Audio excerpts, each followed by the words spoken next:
Welcome to Shape the Podcast, a podcast all about maintaining mental health by sharing stories from those who have overcome negative experiences and feelings, then turned them into something positive. Meet your host.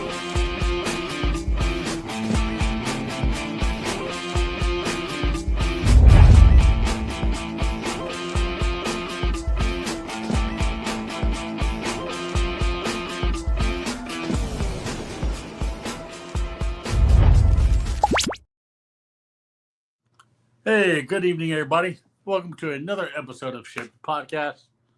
It's just me tonight, good old Kyle. Jason is actually taking the night off because he has other obligations. And when this airs, because this is a taped recording, I will be taking the night off because me and my wife are going to have a date night. She wants that tomahawk steak, so we're going to get tomahawk steak. But hope you've all had a great, enjoyable 2 weeks. I know it's been crazy busy for a lot of us, parents, kids, all that good stuff. Don't have to worry about that. Just have work. And then this weekend, me and my wife will be going down to Elizabethtown, Kentucky, for the Bluegrass Beard Alliance's beard mustache competition called Beard America. I will not be competing because I'll be helping her vend, because those of you know that she crochets, and she'll be vending at that event. So stop by the Stitchin' and Bitchin' crochet booth and pick up some awesome stuff that my wife has made, and you'll get a fresh high five and a hug from me. But yeah, so 2 weeks. Mark this on your calendar. Shape the Podcast turns 2. All right. We will not have a guest in 2 weeks, but it'll just be me coming on with Jason, and we'll be talking about, the past 2 years, his past, half of a year, and just talking about what the podcast means to both of us. And you never know what might happen. But yeah, in 2 weeks, Shape the Podcast turns 2, and I'm excited. But without further without further ado, I'm getting my tongue tied. Tonight's guest is a woman who I reached out to, via a Facebook group here in the town I live in called Let's Talk Lebanon. I put on there, hey, looking for guests for some upcoming episodes of the podcast. And if you're interested, reach out to me. And she is one of the ones that did. So none of you know her. I just met her tonight via video, but we did talk back and forth on the social medias. But I'm going to bring her on. Her name is Deona, and she's going to tell her story. It's pretty awesome, by the way, just like everybody else's story, because if you talk about mental health, it's a great thing. So let's bring her on and get to know her. Hey, welcome to the show. Hello. Thanks for having me. I'm so excited to be here. I know. Thanks for, answering the call, so to speak. It's amazing because I got a lot of responses from that.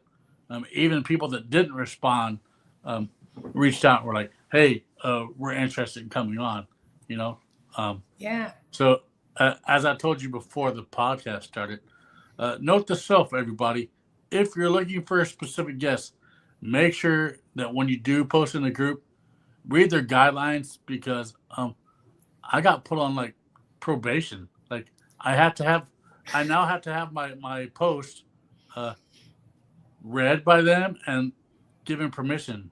So yeah, all because I was looking for some people to talk about mental health. But I'm glad you came on, and I'm glad you said yes. But for those who are watching, because they don't know you, Yeah. unless they're friends and families of yours, introduce yourself to the crowd. Yeah. So my name is Deona, and I immediately pinged on your post because mental health is something that I have been engaged in, either because I was seeking my own mental health or trying to help other people find positive mental health, for a large portion of my life. So when I see those words, mental health, I always sort of dial in, and so it was really intriguing to me to see your podcast and to learn a little bit more about it. And I think that telling stories is one of the most powerful things we can do. Yeah. Especially telling our stories and having people listen, without shame, without judgment, just making space for you to show up and say what's true about your experience in life is such a powerful thing. And I know that sometimes it can be challenging for people. So, I kind of like to be an early adopter. So just say, hey, look, I get why it could be a little nerve wracking or a little scary, but I'm willing to put myself out there in the hopes that I can encourage other people to go out and share their journeys and find the mental wellness that they really seek. Well, speaking of that, because you said you like to help people with that, let's talk about your specific journey, and then we'll get to what you're doing to help people with that mental health. Yeah. So I don't know. I feel like if there are any like firstborn children out there, usually specifically female, I was the firstborn. I'm the oldest in my family on all levels, like child, grandchild, great grandchild. So yeah, I'm the baby. So whole different experience. I'm the baby and I'm adopted. Okay. So I really got babied. Okay. Yeah. Well, I got away with a whole lot, and my parents knew it, and they know it today. And even my mom was like, "Yeah, we let y'all get away with a whole lot." Yeah, I understand. I mean, I imagine that my youngest brother is had a way different experience, and he had way different parents than what I had. My parents, had grown up and matured. I mean, they were barely 20 when I came along. They were closer to 30 when he came along. So they learned a whole lot about life in those 10 years that they didn't know when I was born. Fortunately, I was born into a family where I was well cared for and loved, and but there also kind of became early on in my life this sort of dynamic of self-reliance and performance.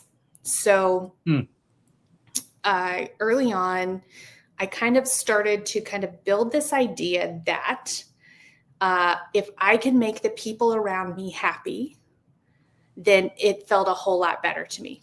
It's really hard when people around me are frustrated, even if it's not particularly at me, if they're stressed, even if it's not particularly at me or because of me. I found that people pleasing was the easiest way to get what I really wanted, which was connection. If I gave people what they wanted, that was the easiest way to get connection, which is, as I've learned later in life, as I've done my own self-examination and learned more about myself, connection is my number one value. Well, I think everybody wants some sort of connection. Yeah. People pleasing, it's nice for what it is. Mm-hmm. But then it's like, is it really needed? Because you find out that, like, especially for me, I was that people pleaser, but then again, I'm like, well, why am I trying to please you when I know that part of my language, you don't give a flying flip about me, you know? Yeah. Um, and Yeah. so like, I think that, we as human beings, that's one thing that we do is because we want that connection in some form or fashion, you know? Yeah. Yeah. And I think for me, it became so ingrained. So for me, eh, people pleasing was tied to shame. If I couldn't please people, if I couldn't give them what they wanted, if I couldn't make them happy, then that kind of felt like there was something wrong or shameful about me. Mhm. And so I kind of fell into that, which I think plays a large part in, my teenage years and my 20s, because when you carry shame for that long, it'll switch some things up in your mind, how you feel about yourself and how you address life. And kind of along with that, because my parents were so young when they had me, um, there seemed to be like an unspoken contract where everything was okay as long as I didn't need anything from them. If I could learn to do things myself, if I could Mhm. learn to take care of myself, if I could just go play quietly in my room and not need attention and not need someone to go and play with me, if I could get up in the morning without waking my parents up and make breakfast or take care of my younger siblings. There was like this unspoken contract to be self-sufficient and needless. But yeah, And that's not like, well, when you're a kid, that's not what you need, you know? right, right. And it's so hard because, as a kid, all the wires in your brain are getting connected without any part of the conscious brain being online, right? It's all Yeah. happening in the background. And it's not that I was super aware of these structures as a kid. I look back on my childhood and I actually have very fond memories of it. But what I've noticed is that those things were laying the groundwork. They were the foundation for Mm. the challenges that I had with mental wellness Mhm. later in life. And so for me, those kind of first started showing up in high school when I started just carrying a lot of anxiety. So, most of my life until high school, I had been, I had performed the way I was supposed to. I got good grades. I was polite. Didn't cause trouble. Um, and then, something flipped in high school. Look, high school's just hard. Like Yeah. it's in middle school, like I don't know. And I've worked with a lot of like thousands of middle schoolers over the years. I don't know that anybody really has a good time in middle school. Like and especially in this day and age with all of the social media and all of the online stuff, like middle school's just tough. Like Yeah. something just happens to you. And you kind of carry that into high school where all of a sudden you're expected to behave a little bit more like an adult. The pressure becomes higher.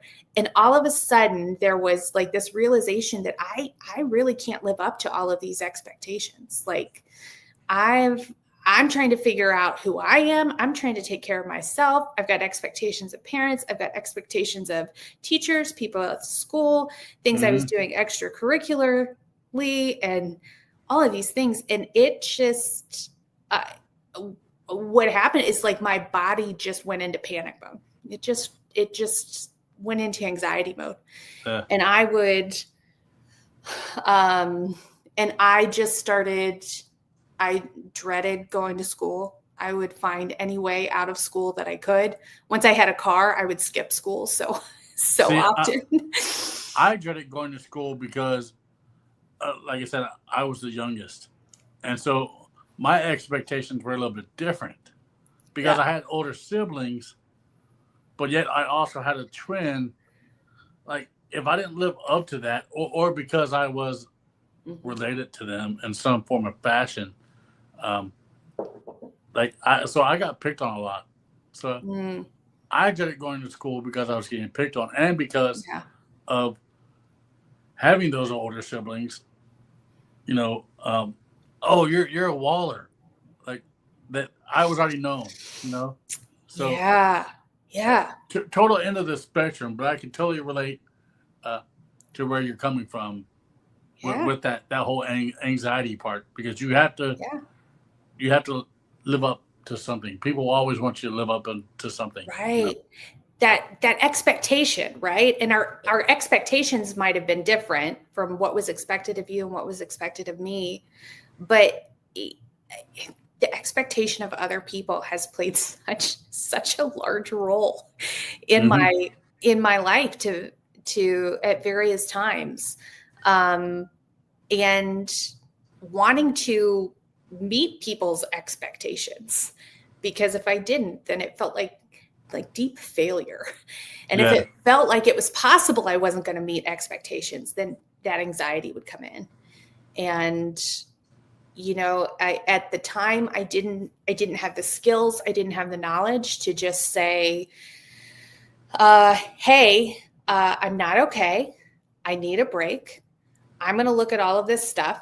Here's 20 things that are causing me anxiety, and only one of these things is really important. So I'm going to set the other 19 things down, and I'm just going to focus on this one. And I didn't have the voice or the understanding of how to do that.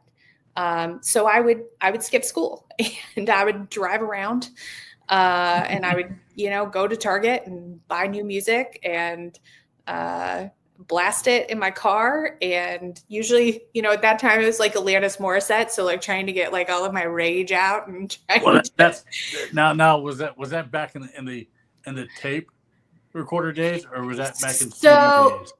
Yeah, I think at that point we were 2 CDs. We were so it was like mid 90s, late 90s. Because I was like 98 is when I graduated, but growing up it was tapes. And then it got into CDs. But yeah, that's when there were music stores that actually sold tapes and CDs. Now everything is digitally downloaded. Like there are no really music stores anymore. There's record shops because records are making it come. But I going in the store and buying a Creed or Tori Amos, something like that. But yeah, absolutely. I totally And you didn't know if you were going to like all the music or not until you got the CD and you put it in. You just had to listen to it start to finish. You couldn't, there wasn't any previews. You just had to know that you liked the artist and hope that the album was good. So that's what I would do. I would skip school when the anxiety would get too much. And for me, nature has always been like that's the place that recenters me and grounds me. It's been that way since I was a little kid. So I would go somewhere. I would go to a nature preserve, I would go to a creek. I would go to the woods. I'm so grateful that I at least knew that piece. I knew enough about myself to know that I don't know what's wrong with me. I don't know how to fix it, but I know if I go to this place, something's gonna shift and something's gonna feel better. That was your calmness. Yeah. And it still is to this day. I'm a nature girl. I mean, I lived in New York City for a little while, and the concrete jungle, it's tough. And I would wake up at 5 o'clock in the morning and walk a couple blocks into Central Park on Saturdays and grab my bagel and coffee from the cart on the corner and sit in Central Park all day because it was the only green space in the city. It was the only, natural place in the city. So it's a big draw for me. So I did go through that, and I didn't, at the time it was kind of offered. That was probably around 16 is about the time that I talked to my first therapist or counselor a couple of times. And, unfortunately, I didn't find it super helpful. Is it because you didn't think that they had the right answers? Part of it, I think part of it was they really pushed putting me on an antidepressant. And I've always been really reluctant about putting pills into my body. Now, I mean, because cigarettes were working really well for me at the time, right? I felt pretty good. If I could just go smoke, even though I was 16, 17, and wasn't supposed to be, that was, that was a coping strategy that actually worked for me. And I think at the time, we're talking later 90s, I think there was still kind of a stigma around antidepressants and around, that level of mental health. But I also didn't feel depressed. I felt like they were trying to put this label of depression on me. Yeah. And that wasn't my experience. My experience was actually something like, I really just kind of needed support. I really just kind of needed someone to be with me and to know that all of this stuff wasn't resting on my shoulders. All of this stuff wasn't solely my responsibility. And I've gone back and forth through that cycle a bunch of times. And I so 17, I moved to New York City for a while, did that, came home, worked in the family business kind of through my 20s, and then decided to go to college, and I was away from home. And progressively my anxiety, when I started bringing in like college, so I was trying to work 2 jobs and go to school and be super successful at school. And school just was never, I'm smart. I love learning. I actually love education, but the system of school just never worked for me.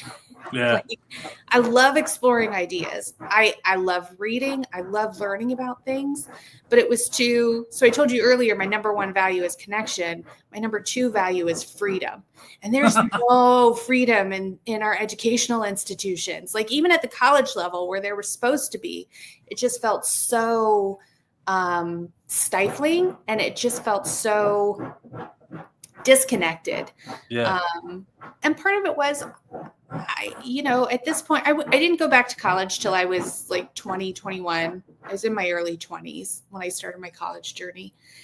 And the truth is, I had no idea. I had no idea what I wanted to be. I had no idea what I wanted to do.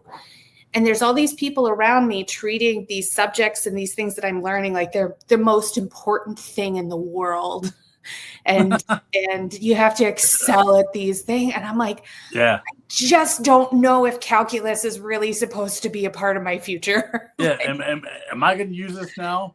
And which, I look back and I'm like, I have a job now where I don't use any of that. Yeah. Yeah. So here's the real thing. Like I went to college and, I got the piece of paper. I can tell people that I have a bachelor's degree. And every single thing that I've accomplished in my life, I've been self-taught. It was something I was interested in, and I assumed that I could. So I ended up finding a way of saying yes and trusting that I would figure it out, which is a gift. It's a gift. And I think it's served me well in life. So from 17 to about, 24, 25, my anxiety just kind of, there's a shorter and shorter time period between anxiety attacks and anxiety episodes. And once they come on, it becomes harder and harder for me to shake it. And then in 2008, so I was about 26 years old, that's when I had my first panic attack. And it was terrifying. It was terrifying. I think some people, I want to make sure that I put this out there. Anxiety and panic are 2 different things. They're kind of along the same structure in our nervous system, but panic is kind of like anxiety on steroids. And what happened for me is that just one night I had gone to bed, I woke up and I was in full blown panic. I couldn't breathe. There was a heaviness in my chest. And I genuinely thought I was dying, but I didn't I couldn't wrap my head around anything, like calling 911, calling for help, calling somebody. Like my brain wasn't working and my body felt like it was shutting down, and just this incredible fear, and my heart was racing, and I had no idea what was happening to me. And I finally got enough of a sense around me it was later at night, probably close to midnight, to drive over to my grandparents' house, who lived in the same town at the time, and just knocked on their door, and my grandpa opened it, and I'm like, I'm just scared. Like, I don't know what to do. I'm just scared, and I can't shake this feeling, and I don't know if I'm okay. And luckily they were, my grandparents, my mom's parents, are just the most soothing people in the world. So I went, and my grandma was already in bed with her CPAP machine. So she puts her CPAP machine on me. She's like, here, you just need oxygen. And you know what? She actually was right. Like it was probably one of the best things she could do, was actually start, kind of pushing that oxygen into my body. And I was able to calm down, and I was able to find some release. But they say panic attacks last about 15 minutes on average. This was a couple of hours. This was a couple of hours of just wondering if I'm going to die. And it was the first time I'd really thought about that. Like, I felt so fragile and so vulnerable and so alone. Because, I lived by myself from the time I was 17 years old. I was always alone. There wasn't anybody if something happened in the middle of the night and I was really in trouble, that realization that I was on my own really just hit me hard. And it kind of broke something in me. And so that whole summer, I would deal with panic attacks. And for me, they started with sleep panic, which is where you just wake up from a dead sleep and to panic mode, which is awful. Even if it's you just had plain awful. Yeah. Yep. And so, I tried different things. And at the time I didn't have health insurance either. So going and talking to somebody, going and getting checked out, like, I couldn't afford to walk into the emergency room and pay a couple $100. I couldn't afford a prescription. Nobody can, even with insurance. Yeah. So I felt really alone in it and really scared by it. And, I spent most of 2008 in a panic, just trying to convince myself that I wasn't going to die. And that's a scary place to be. And so I had to kind of start using strategies. And one of the things that I found that was really helpful to me is I started creating these rituals, these things that I would do that would remind me if there was another person around. I started noticing, like, if I could put my hand on their chest and feel them breathing and match my breathing to theirs, my panic attack would last way shorter. And but because I lived alone, that wasn't always an option for me. Yeah. You can't do it to your dog. You can't be like, hey, come here. It's crazy, but I actually had a dog at the time where she figured out when I got panicked in the middle of the night, she would come and she would lay her whole body on top of my chest. And she would stay there for about 15 or 20 minutes. It was uncanny. Like, pretty much until she knew that you were calmed down enough. She did. Like, and she just knew, hey, this is what we do. This is what we do. And honestly, I don't know that I would have survived that time without her. Like, she was such a gift. She was such a gift. But I also started to learn the benefit of rituals.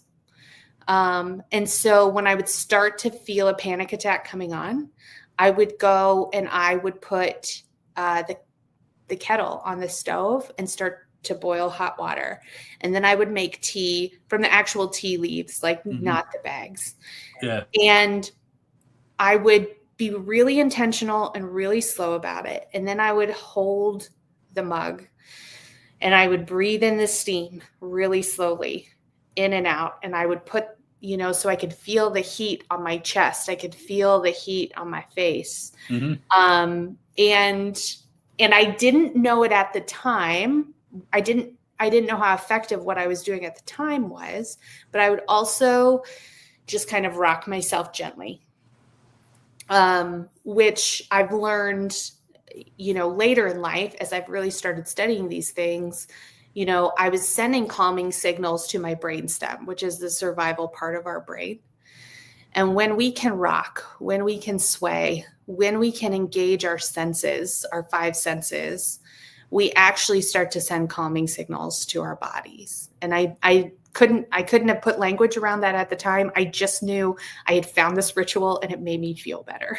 And so I started to find those things, and I started to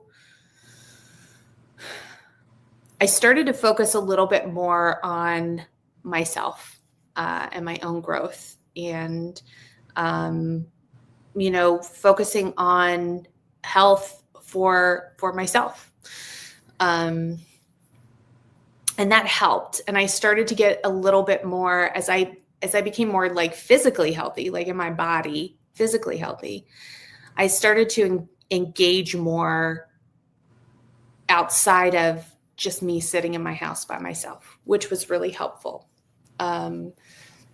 Taking my dogs for walks, going to dog parks, getting involved in church and outreach programs and things like that, and really started building a network of solid people in my life beyond the structures that I had.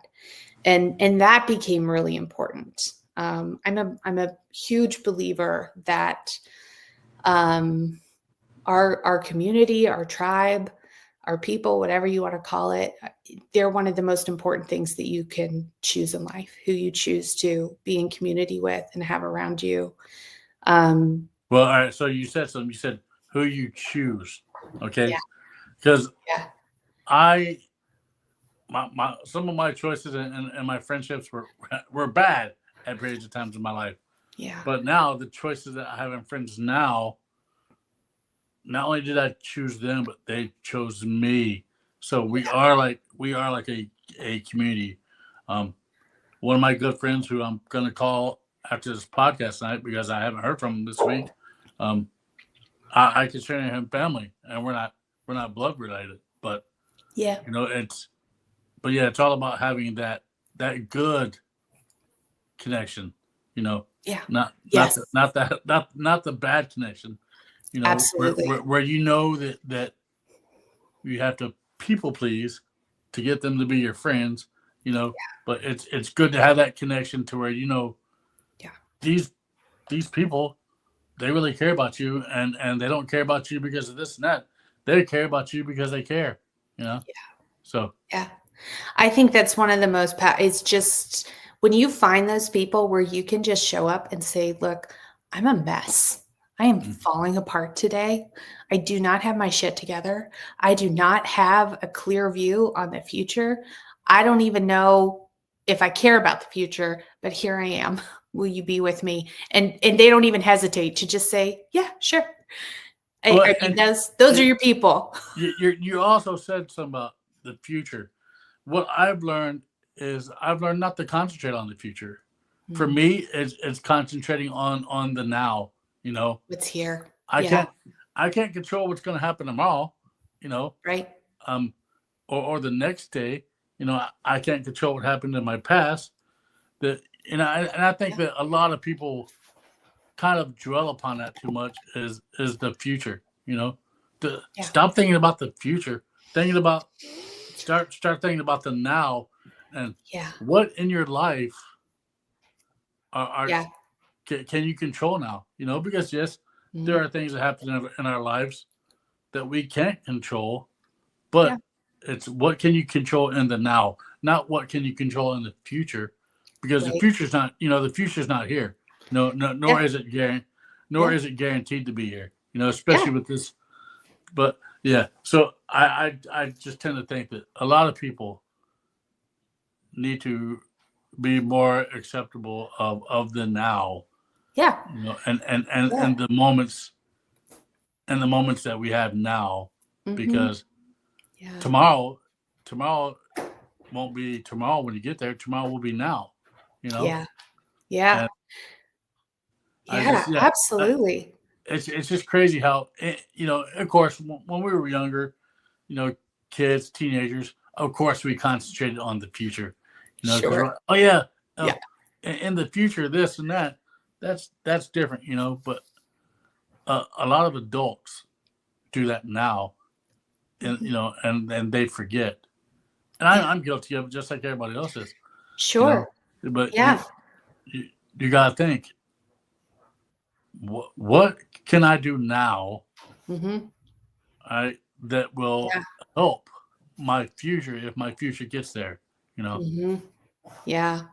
Yeah. So one of sort of the, I guess, principles that I've adopted for my life is grow where you're planted, which for me Mm, means wherever you're at right now, uh, grow in some way, mhm. whatever that is. Maybe it's just making your bed today and getting up. That's great. Grow right here, right now. Where you're at right now, there is an opportunity for you. Yeah. And I work really hard to kind of stay in that mindset. So let's progress a little bit, um, Mhm. from the notes that you sent me. So in Yeah. 2015, Mhm. 10 years ago, you had something pretty much happen in your life. Would you like to talk about that? Yeah. Yeah.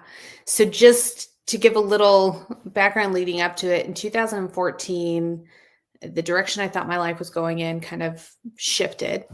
I ended up unemployed for like the last 6 months of 2014, which really, really was a struggle for a people pleaser, performer, perfectionist, Mm, and was starting to get my feet under me.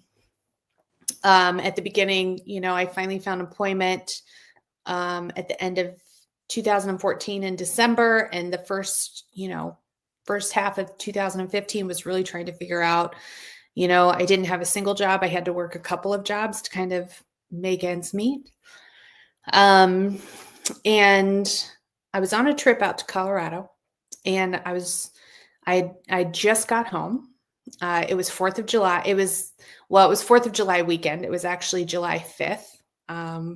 And I got a text from my younger brother, who had been down in Florida for rehab. So he had, gotten into some things. He'd been arrested. In lieu of jail time, they sent him to rehab. He went down mm, to Florida in January of 2015, and we saw him in April, and he looked like he was doing well. But he was supposed to be in rehab for minimum 90 days. They said he's cured at 28 days and kicked him out to halfway house.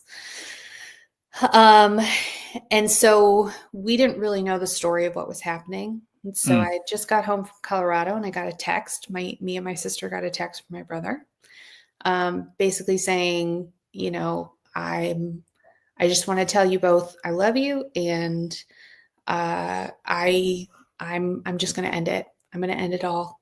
And it was really scary for a couple of hours because we couldn't get a hold of him. Finally, my sister did. And she was in a place financially where she was like, tell me where you are.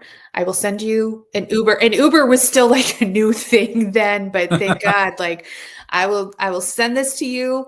I will get you to the airport. There will be a ticket waiting, like come home. And originally he was going to stay with her, but we found out that, he had not kept sober at the halfway house. Mm. And she had very young kids at the time. And she said, I can't have him here.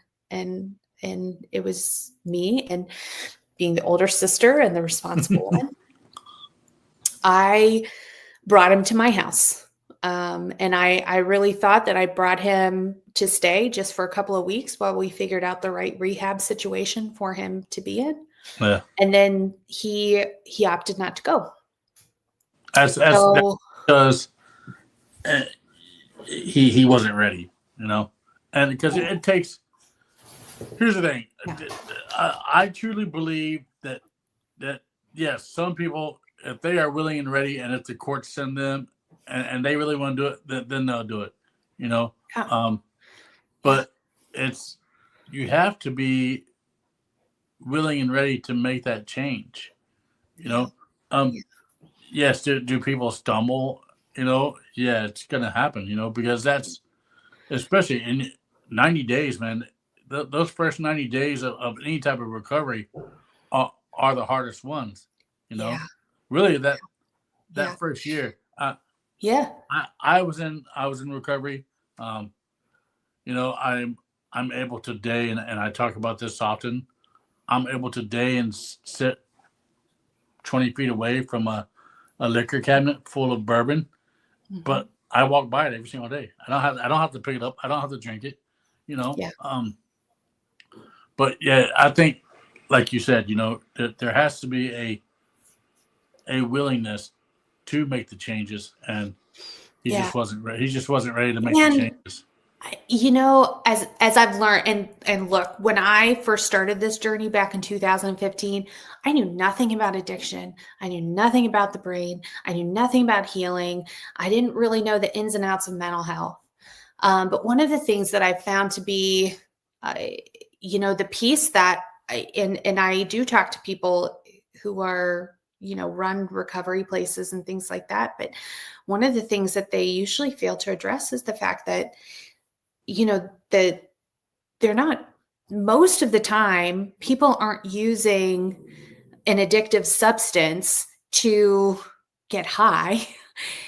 That's not the goal. The goal is to feel better. The goal is to survive something. The goal is to stop a feeling that's really hard. Yeah, they're using it to escape. Yeah, it's a survival tool. And then getting high is just part of it. Yeah, because you get that rush. You get that rush of getting high.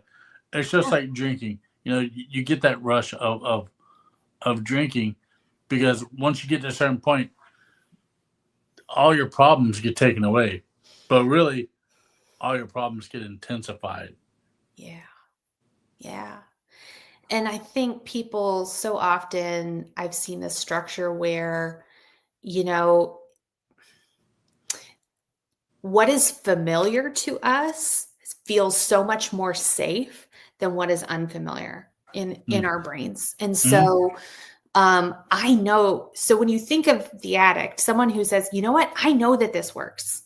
I know that when I do this, I don't have to feel this. I know that things feel better when I do this. And when we take away someone's coping strategies, if we're not genuinely there to help and support and guide and help them put things in place, then relapse is inevitable, I feel like. Because we're asking them to give up the thing that they use to cope, to survive, to stay alive. And that's a really hard ask if you're not willing to offer something in its place. But we also, and I learned this back when I was in recovery, is that we also don't need to be enabled to continue those bad behaviors, because if we're enabled to continue what we were doing, we're never going to find what we need. Yeah. And that was a really hard line for me to walk, especially in those first 2 years with my brother. Because I was convinced that isolating and shaming him wasn't going to solve the problem. And And so I tried to be as understanding as possible, and as compassionate as possible, which I still believe is a good thing. What I failed to do, and what really did harm to me, I think, and to our relationship, and ultimately to him, was that I failed to have boundaries, and I failed to I failed to ask for the support that I needed. Yeah. So during that time with my brother, if anybody asked me how I was doing, I just said, "Oh, I'm fine." Put on a happy face, put on the performance. I'm fine. I can handle this. I've got it. And it just wasn't true.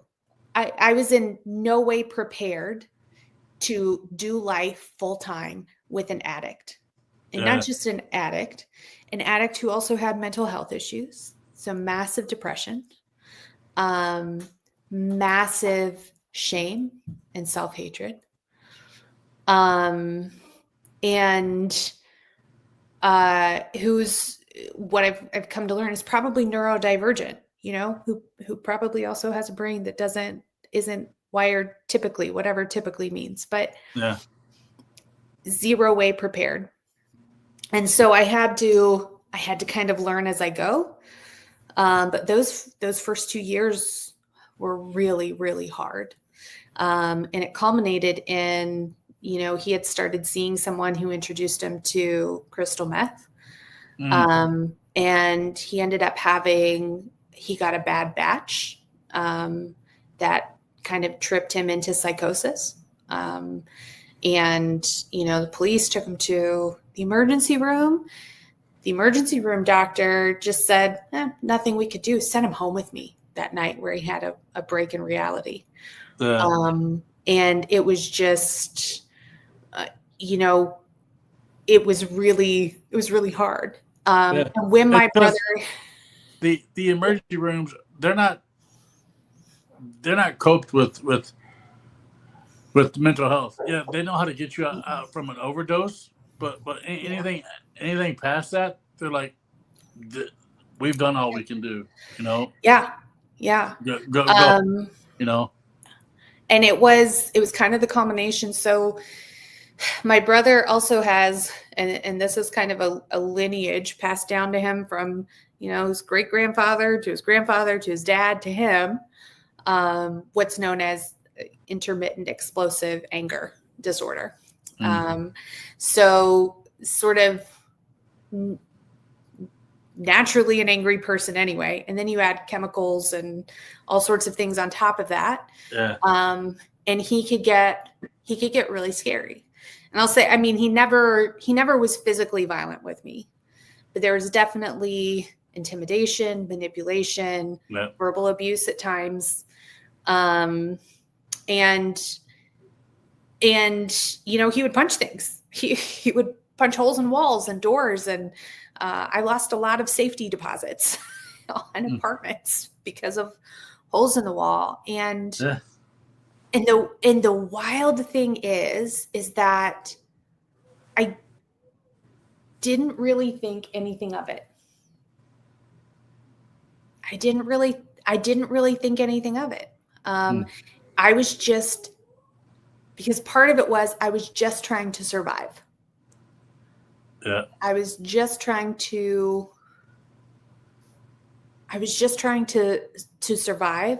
And I love my brother. Like, he's one of my favorite people in the world. He's my little brother. I'm 8 years older than him. Well,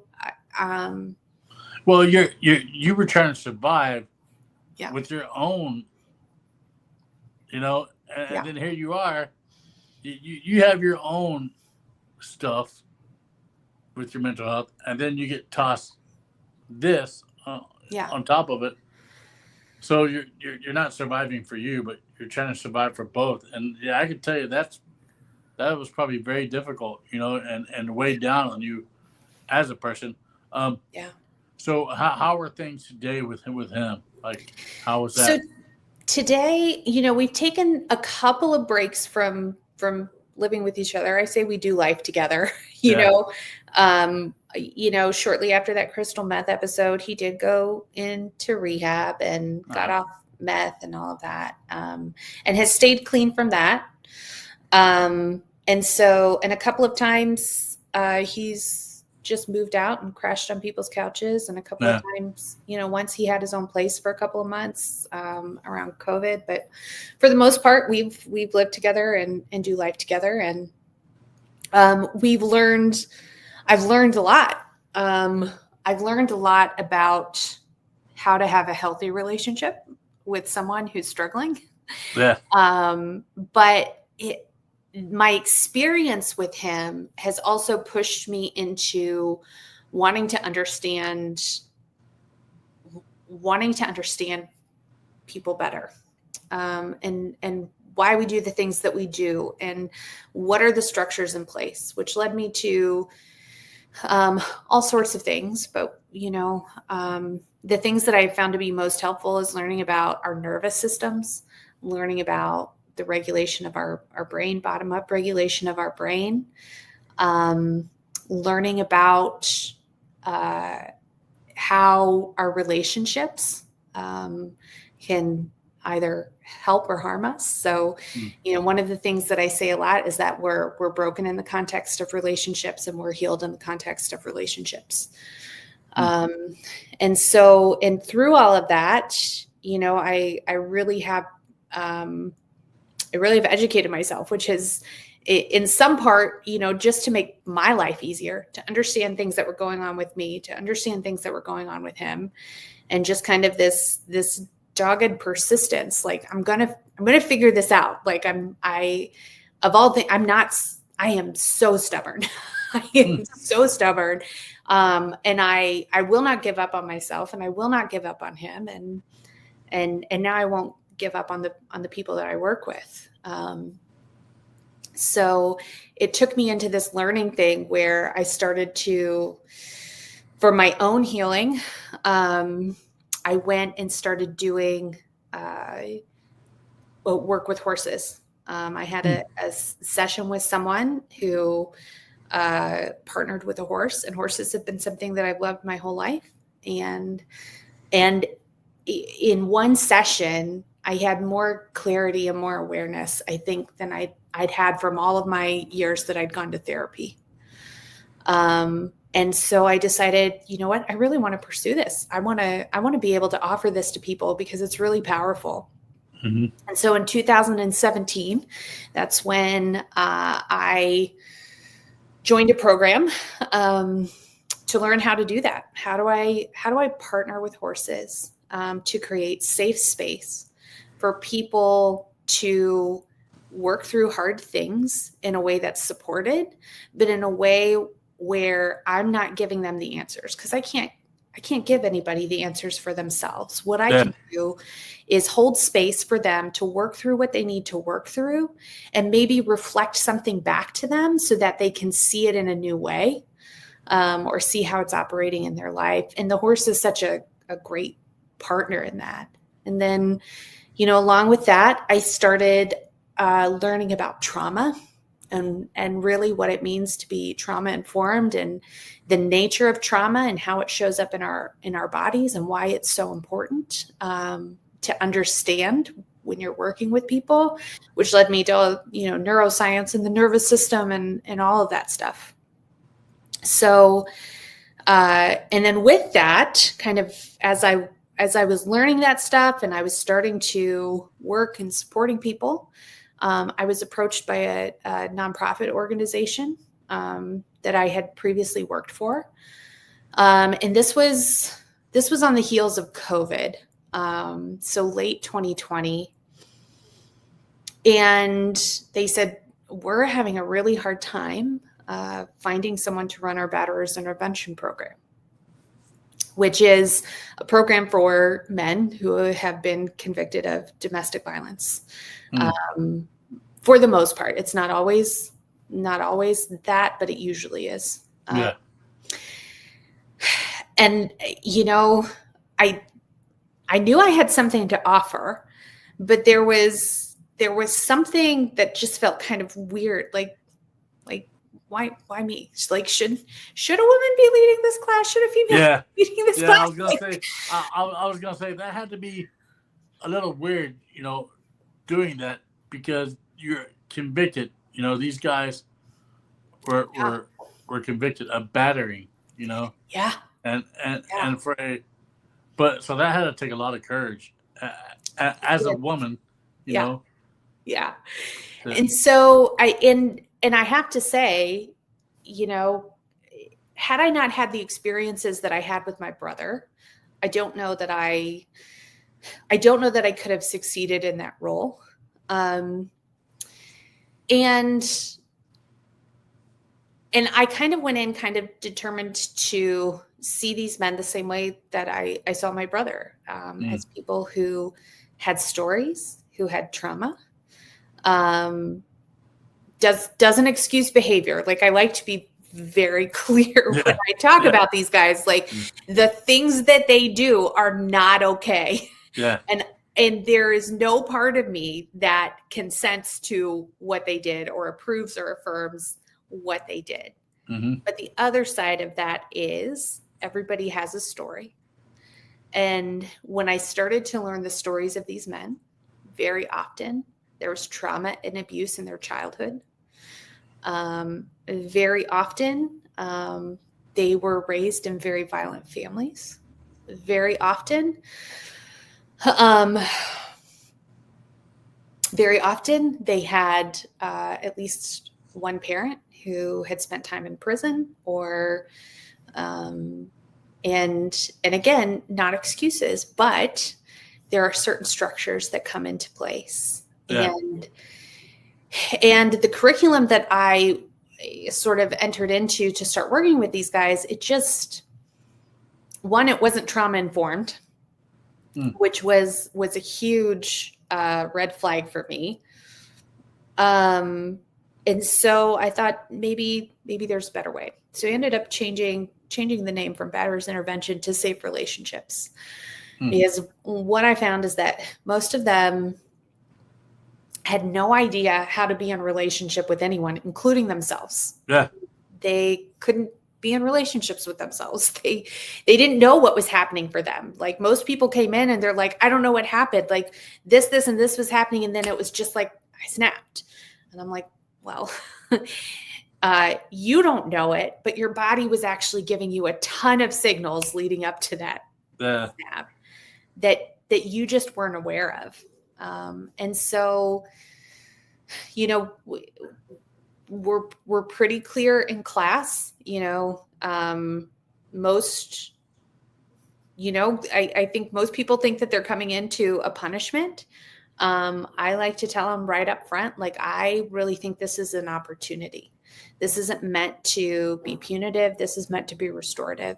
This is meant to offer you a level of understanding and to give you some tools that you don't have. And what I found through the course is that most people, by the time they get to the back half, because they're in it for 26 weeks, like that's not a short period of time. That's 6 months. By the time they get to the back half, so often I hear them saying, like, I wish someone taught us about relationships when we were younger. Like, why doesn't anybody teach you how to be in relationships? Why doesn't anybody teach you about your nervous system? Why doesn't anybody teach you these tools of down regulating, of finding regulation? And it's true. We don't teach those structures hardly anywhere. And so much of how our brain gets wired happens in the first 8 years of life before we're ever able to really say, okay, this is right, this is wrong, this is what I want to be like, this is not. Our brain's just getting wired. And if it's wired in chaos, guess what? You're going to have a chaotic brain. You're going to have a chaotic nervous system. Well, and it's you getting back to like teaching about relationships. They kind of did that when we were in like middle school and high school with that sex ed. But they never really taught you how to be in a relationship. It was about, oh, this is how you care for a baby. Or this is how you don't have sex. You're right. Like it's like that's the only thing relationships are good for. Either have sex or procreate. Like that's it. That's all relationships are for. Like I look back on that and I'm like, there's no way in hell. Like, I was taught how to have a relationship. No. I learned how to have a relationship through watching my other older siblings and watching my parents. Because Yeah. they had healthy relationships. Yeah. Did I have some unhealthy relationships? Yeah, I sure as hell did. Yeah. But I think that it's all about teaching. Like Yeah. you said, that most of these guys and most of the men that deal with that more than likely didn't have that upbringing to where they could learn how to have a healthy relationship. Right. That their healthy relationship was, Yeah. oh, you're going to yell at me, so I'm going to yell at you, and then I'm going to get angry enough to cause harm. Yeah. And Yeah. so they're not only causing harm to that person, but they're causing harm to themselves. Absolutely. And so, yeah, I think that there does need, especially in today's society, with social media and with television, the need for to teach a healthy relationship isn't there. Right. What you see on social media and what you see on television, especially with these kids growing up, it's so toxic.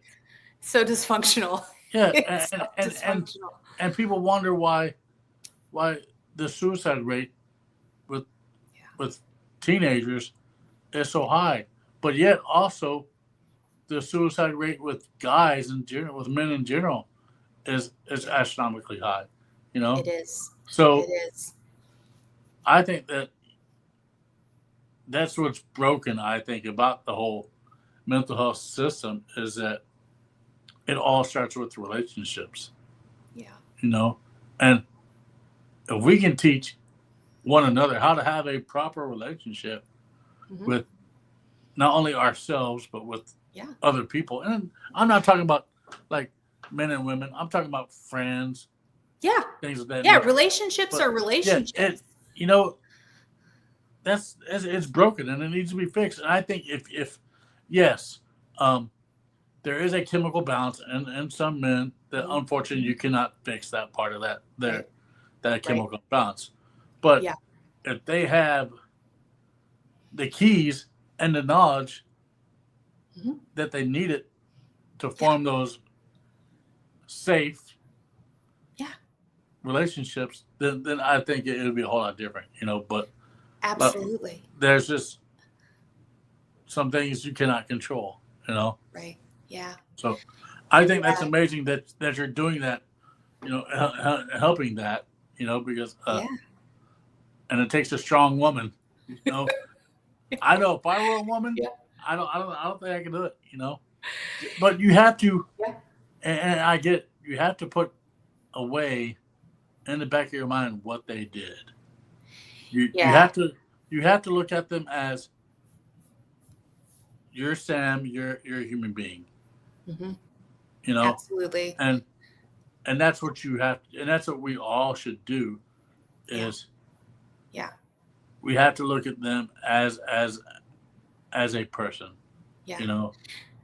And I think instead of not a convicted felon or not, right. this or that. Yes, Correct. Yeah. the crime's a crime and a punishment's a punishment. Yep. But if we stopped looking at somebody based on what they did and started looking at them as a human being, Yeah. I believe that things would change. Absolutely. And I think, I'm deeply invested in having more safe men in the world so that more women are safe. I have young nieces. They're out there and, one of them's at that dating age, and I'm invested in having safe men in the world because I Yeah. want them to be with safe men.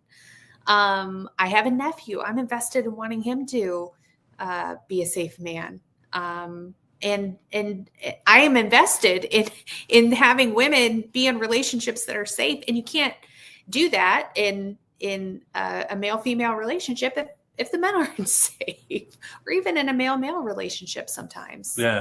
So you're doing that, but then also, if I read through here, Mhm. you also have your own business. I do. Yeah. Let's talk about that. Yeah. So in 2019, I graduated from a certification program. It took 2 years. And it was equine method Gestalt coaching. And Gestalt is just, it's a philosophical term. It's also a term for a certain type of psychology. But basically what it is we're going to look at what's showing up right here, right now, and then look in the background and see, what from the past is showing up in the present, and help you decide what you want to be true in the future. And doing that work with horses. And then is shortly after I graduated from that program, I learned, I really needed to be trauma informed. So I started another program that's the science and art of connected relationships. And out of that, I did start a business. It's known as, it actually just went through a branding change. So originally it was Rooted in Light, and that's still the overarching name of my business. But what I do business as now is called The Connecting Way. Because I genuinely believe that the path of connection really is the thing that will bring peace and healing into the world. And so I work with people in a lot of different ways. So it could be online. It might be a short engagement. Maybe you just need someone to hold space while you talk through a choice that you're trying to make. That's fine. I can do that. Maybe you're in a transition phase where, the things of the past aren't working anymore. But the things of the present, aren't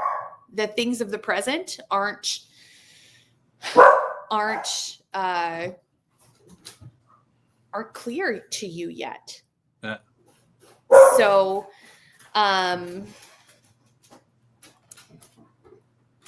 I take time, and my goal is never to give anyone the answer. My goal, I don't have a magic wand. I can't give you a pill that's going to fix everything. I can't promise that the work that we do together is going to be quick. But what I can promise is that I will be with you. And when I'm with you, I'm going to make sure that we're in a really safe space. I'm going to make sure that I'm attuned to you.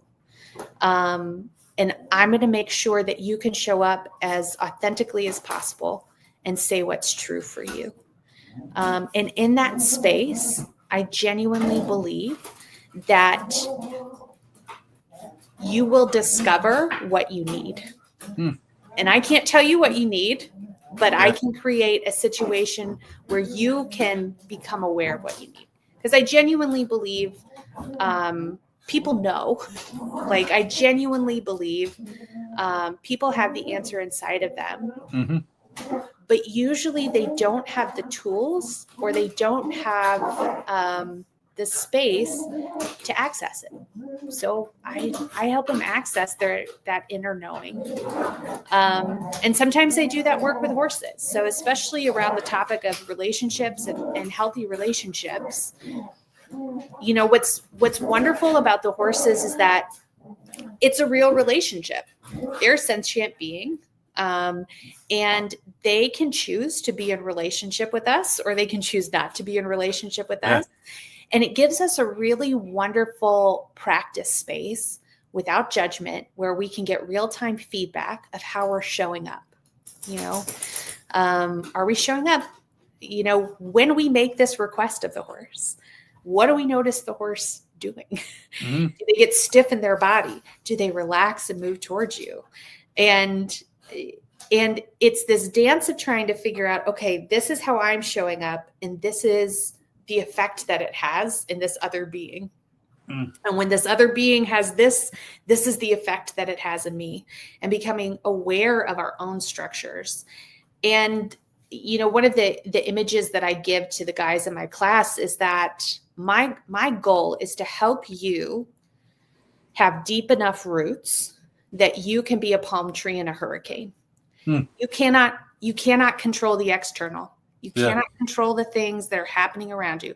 And look, if you could, I would have figured it out by now, because God knows I have tried to control every single thing in my life in order to stay safe. And it's just not possible. But if you have those deep roots, you have something to tap into. So when that hurricane comes, when the storm comes, when there is chaos around you, when someone comes in with bad energy, when you're scared, when you have panic, you have roots deep enough and a support network strong enough to, you might bend a little, but you're not going to get uprooted. Yeah. And so really that's my work now, is to create that safe space, help people build those deep roots, because I believe it's a ripple effect. Once we learn it for ourselves, the opportunity we have to go out and offer that to others, it just multiplies, and it'll be exponential.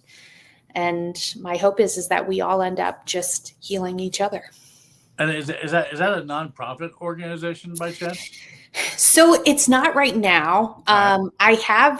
I have considered it. So one of my visions, right? I have a vision board of things that I want. So one of my visions is at some point to have a property that's, we have all of these community activity centers and community recreation centers, but to have a nonprofit that would be a community retreat center, where it would be healing for the people, the animals, and the land. So right now you're just operating off of somebody else's. Yeah. So right now I'm just operating as my own LLC.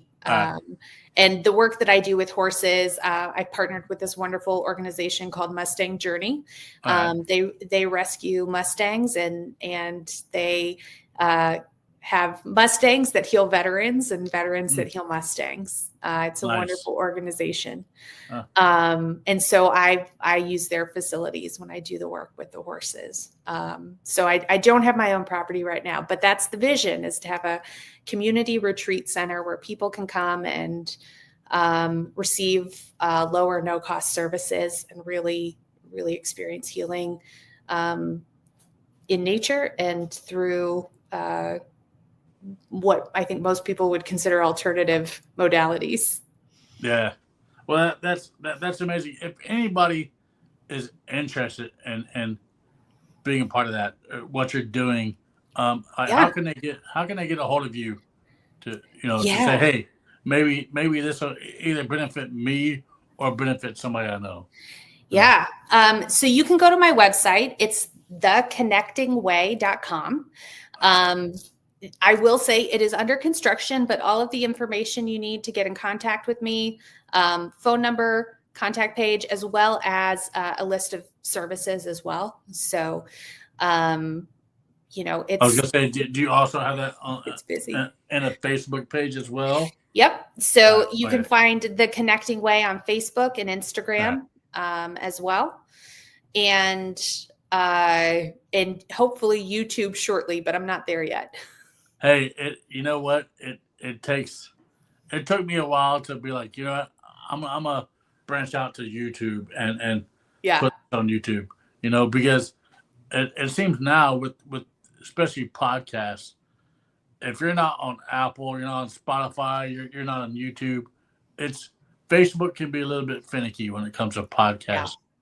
Yeah. But yeah, well that's amazing that you're doing that. Number one, I'm sure that helps you in your mental health journey, because absolutely, our journeys with mental health never end. No, there's only one way it ends, and that's if we end it. So thank you for being vulnerable and coming on and sharing with not only me but the people that will watch this that who hopefully learned something new. And hopefully something that you've said has touched their lives. But before we wrap up, I do like to ask each of my guests, and I try to ask this every podcast. And you've said a lot of great stuff, but if there's one thing right now that you could tell somebody who's struggling with anything, anything negative in their lives, if there's one thing that you could tell somebody right now who's struggling to make it better, what would that be?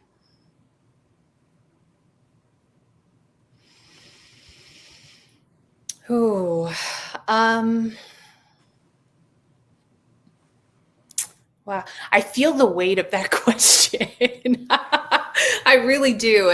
That's a big question. I think It's one I try to ask it every single podcast. yeah.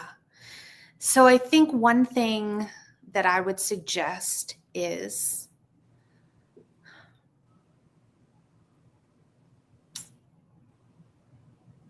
find the person who really sees you and take the risk of being authentic and vulnerable and ask for what you need. Find that face. You know, there's a neuroscientist that I've learned from that says, you know, every baby is born into the world looking for the face that's looking for their face. Mm-hmm. And I think we need that as adults. If you can find that face that can really see your face, really see you, and you can, it feels risky. It does feel risky to be authentic and vulnerable. But if you can show up and find that face that's looking for yours and say, here's where I'm at, here's what I need. It's an empowering moment. But it also will give you a level of connection and support that can really be life-changing. That's great. That's amazing advice. I mean, for real, it is. On top of everything else that you've talked about. Well, I appreciate you again for answering the call to come on this podcast. You know, thank you so much. This podcast it's been a journey, but it's not my story. It's everybody's stories. You know, because everybody has a story. But I'm gonna kick you to the backstage area. Perfect. And I'm gonna wrap up, and I'll be with you afterwards. All right. Perfect. Thank you so much. It's been a pleasure. Thank you. For everybody, that is it. That's another episode of Shape the Podcast. Again, when this airs is coming Friday. This is a taped version, but I will try to hop on and say hi to all my viewers, and you know, just have a wonderful rest of your week. You know, and enjoy your weekend coming up. If you're in Elizabethtown, Kentucky, I will see you there at the VFW there in Elizabethtown. Other than that, if you're struggling and you need to talk, reach out, talk to somebody. You know, because it's better to have you here than to have you 6 feet under. Again, in 2 weeks will be the 2-year anniversary of this podcast. I get emotional thinking about it because I would never thought 2 years ago that I would have grown as a person all because of this podcast. So join us in 2 weeks. Jason will be back. He'll be on the other side of the screen. And we're just going to have a great hangout. We're going to have a great time. You never know. If somebody wants to join us live, and they can join us live. But we have no guests lined up. It's just going to be a night of talking about the past 2 years. Well, for me. And then talking about the past, 6 months for Jason. But I appreciate you all. Have a great night. And we'll talk to you soon.